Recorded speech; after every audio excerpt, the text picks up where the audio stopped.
इंसान के शरीर में जब भी कोई हड्डी टूटती है तो उसे एक्सरे मशीन तुरंत पकड़ लेती है। हाँ, रिपोर्ट में एकदम साफ दिख जाता है ब्लैक एंड व्हाइट में कि कहाँ दरार आई है। बिल्कुल, और वहां किसी बहस की कोई गुंजाइश नहीं होती।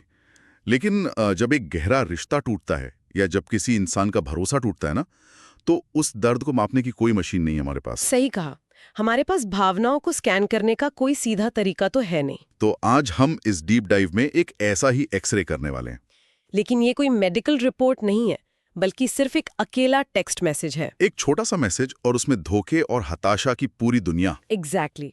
हमारे स्रोत का शीर्षक है the savoured connection of betrayal, मतलब धोखे से टूटा हुआ रिश्ता। आज हमारा मिशन इस एक छोटे से मैसेज की परतों को खोलना है। हम ये समझेंगे कि दिल टूटने के समय इंसानी भाषा कितना कच्चा और अनफिल्टर्ड रूप ले लेती है। और ये समझना इसलिए भी जरूरी है क्योंकि बातचीत सिर्फ सूचना देने के लिए नहीं होती। जब कोई गहरे आघात या धोखे से गुजरता है तो उसका चुना हुआ हर एक शब्द उसके सबकॉन्शियस माइंड की कहानी सुना रहा होता है। शब्द एक तरह का आईना बन जाते हैं। हाँ, जैसे शब्दों के पीछे छिपने की कोशिशें या सेल्फ डिफेंस मैकेनिज्म, ये सब भाषा में साफ झलकता है। तो चलिए इसकी परतों को खोलते हैं। इस मैसेज की शुरुआत एक बहुत ही आम सी लगने वाली लाइन से होती है। भेजने वाला लिखता है, मैं समझ गया कब से तू मेरे फोन काट रही थी। राइट। मतलब शुरुआत में ही एक अचानक आई क्लैरिटी दिखाई देती है। ये ठीक वैसा ही है जैसे कोई जासूस महीनों तक अंधेरे में तीर चला रहा हो और फिर अचानक एक छोटे से सुराग ने पूरी साजिश पर से पर्दा उठा दिया हो। हाँ, वही। लेकिन ये जो शब्द है ना, कब से, ये यहाँ बहुत भारी लगता है मुझे। अगर हम इस कब तक शब्द की साइकोलॉजी पर ध्यान दें तो ये साफ बताता है कि शक रातों रात पैदा नहीं हुआ था। अच्छा, तो ये एक लंबा सिलसिला था। बिल्कुल, ये एक लंबा पैटर्न था। ये इशारा करता है कि भेजने वाले को बहुत पहले से लग रहा था कि कुछ तो गलत है, लेकिन वो सच्चाई को नकार रहा था। इसे हम साइकोलॉजी की भाषा में कॉग्निटिव डिसोनेंस कहते हैं। वेट, थोड़ा रुकते हैं यहाँ पर। ये कॉग्निटिव डिसोनेंस असल में काम कैसे करता है? देखिए, मतलब जब सामने साफ दिख रहा है कि इंसान आपको इग्नोर कर रहा है, तो दिमाग उस सच्चाई को क्यों नहीं स्वीकार पाता? लोग जानबूझकर अंधे क्यों बन जाते हैं? क्योंकि हमारा दिमाग ना विरोधाभासी बातों को बर्दाश्त नहीं कर पाता। जब हम किसी से प्यार करते हैं तो दिमाग में एक कोर बिलीफ होता है कि ये इंसान मेरी परवाह करता है। राइट, एक भरोसा होता है। हाँ, लेकिन जब वो इंसान फोन काटने लगता है तो एक नया विरोधाभासी फैक्ट सामने आता है कि ये इंसान मुझे इग्नोर कर रहा है। तो दिमाग के पास दो रास्ते होते हैं। एग्जैक्टली। या तो वो अपने कोर बिलीफ को तोड़ दे, जो कि बहुत दर्दनाक होता है, या फिर उस नए फैक्ट के लिए कोई झूठा बहाना बना ले। जैसे शायद वो सच में बहुत बिजी होगी, या शायद नेटवर्क इशू होगा। सही पकड़ा। दिमाग दर्द से बचने के लिए महीनों तक खुद को इस तरह के धोखे में रखता है, लेकिन एक पॉइंट ऐसा आता है जब सबूत इतने ज्यादा हो जाते हैं कि ये डिसोनेंस टूट जाता है। ओह वाओ, तो वो जो मैं समझ गया, वो उसी भ्रम की टूटने की आवाज है। बिल्कुल वही मोमेंट है जब रियलिटी हिट करती है। ये पॉइंट बहुत ही क्लियर है, लेकिन मुझे यहाँ एक बात थोड़ी खटक रही है। क्या बात? उसने ये क्यों नहीं कहा कि तुम मेरे मैसेज का रिप्लाई नहीं कर रही थी या तुमने मेरा फोन नहीं उठाया? उसने स्पेसिफिकली फोन काटना ही क्यों चुना? आज के डिजिटल जमाने में मैसेज का जवाब ना देना भी तो उतना ही बड़ा इग्नोर करना होता है ना। ये एक बहुत ही बारीक लेकिन इम्पॉर्टेंट अंतर है यहाँ।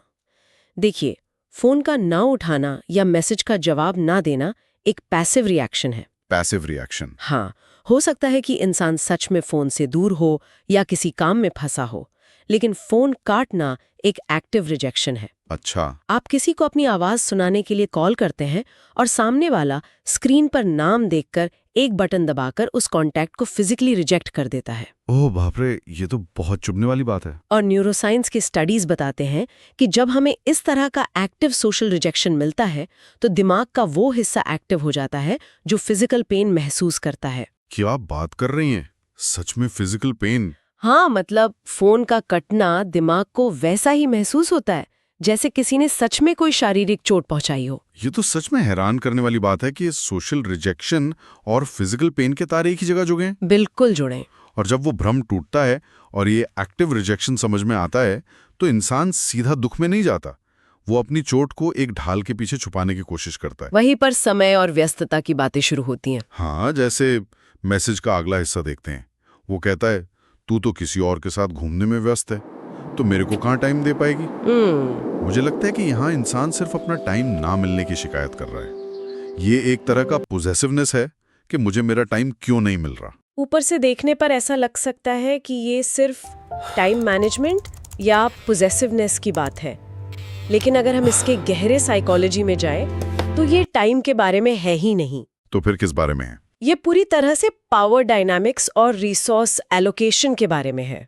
पावर डायनामिक्स, एक छोटे से टेक्स्ट मैसेज में थोड़ा और समझाइए इसको। सोचिए, समय किसी भी रिश्ते की सबसे कीमती और लिमिटेड करेंसी होती है। हाँ, टाइम इज मनी वाला कॉन्सेप्ट। वही कॉन्सेप्ट।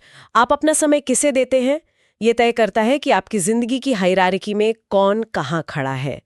जब भेजने वाला कहता है कि तू व्यस्त है, तो वो जानता है कि बिजी होना कोई नेचुरल डिजास्टर नहीं है। वो एक चुनाव ऑप्शन है। एग्जैक्टली।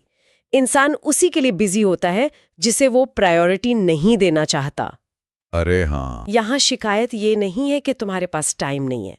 असली दर्द ये है कि तुम्हारे पास टाइम तो है, लेकिन तुमने वो टाइम जो कभी मेरा हुआ करता था, अब किसी तीसरे इंसान को देने का फैसला किया है। ओह, मतलब मेरी जगह किसी और ने ले ली है। हाँ, ये उस डिस्प्लेसमेंट का दर्द है जहाँ अचानक एहसास होता है कि उसे उसकी जगह से बेदखल कर दिया गया है। जैसे अब मैं मेन कैरेक्टर नहीं रहा और मुझे कहानी से बाहर निकाल दिया गया। बिल्कुल वही फीलिंग। और जो साइकिज्म उसने यूज किया ना कि तुम मेरे को कहाँ टाइम दे पाएगी, ये तो साफ तौर पर अपने टूटे हुए ईगो को बचाने की कोशिश लग रही है। हाँ, वो अपनी चोट को छुपा रहा है। वो ये नहीं कह रहा कि मुझे तुम्हारी कमी खल रही है, बल्कि वो जता रहा है कि मुझे तो पता ही था कि तुम ऐसा करोगी। डिफेंस मैकेनिज्म है।